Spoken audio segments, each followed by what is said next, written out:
Hello বন্ধুরা, কেমন আছো তোমরা সবাই? আশা করি ভালো আছো, আমিও ভালো আছি। এই যে জায়গাটা দেখতে পাচ্ছ, এটা হলো আমাদের বাড়ির পিছনে একটা ছোট্ট খাল বলি আমরা। তার চারপাশে শুধু গাছ আর গাছ। পিছনে এটা হলো আমাদের বাড়ির পিছনে। তো এই যে আমরা তো গ্রামে থাকি।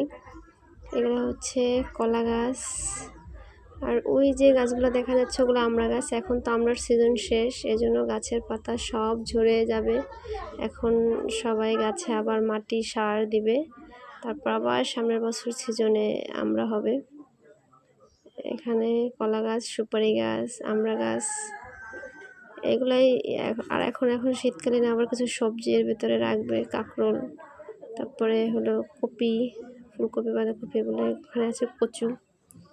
এইসব কচুর আসলে খাইলে পরে আসলে গলা চুলকায় না।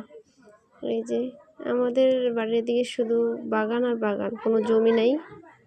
তো বাড়ির পিছনের খাল, এখান থেকে সবাই নৌকায় চলাচল করে, যার যার কান্দিতে যায়, আমরা কান্দি বলি।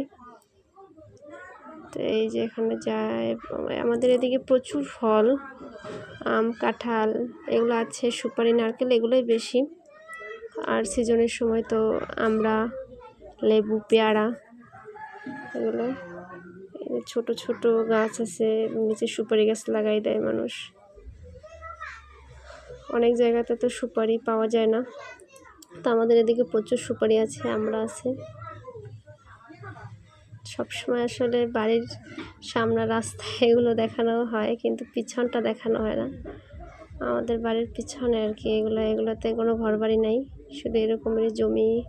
না, এগুলো কান্দি বলি আমরা, জমি নেই আমাদের এখানে। একটা আম গাছ, এই যে সুপারি গাছ, আমড়া গাছ, কলা গাছ এগুলোই এখন। আর এখন তো শীতকালীন সবজি হলো খুব মানে কেবল ছোট ছোট লাগাইছে, এগুলো বড় হইলে তখন আবার দেখাবো।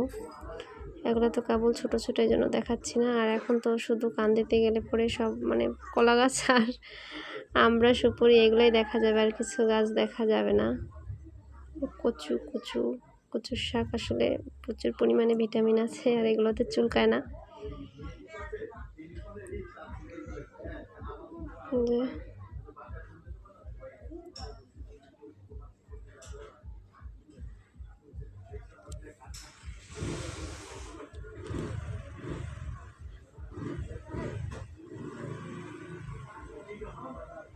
এখান থেকে আমরা সবসময় চলাচল আসলে সবসময় করি না। যখন আমরা কান্দিতে আসি কোনো কিছুর প্রয়োজনে, তখন শুধু নৌকায় এরকমের খাল থেকে আমরা আসি। এখানে শুধুমাত্র যারা কান্দিতে যায় তারাই নৌকায় আসে, অন্য সময় বেশি মানুষজন এখান থেকে চলাচল করে না, শুধু আমরা নিজেরাই করি কান্দিতে আসার জন্য। তো এই যে বাড়ির পিছনে দেখাইলাম। তো ভালো থাকো তোমরা সবাই, আবার সামনে কোনো ব্লগ নিয়ে আসবো।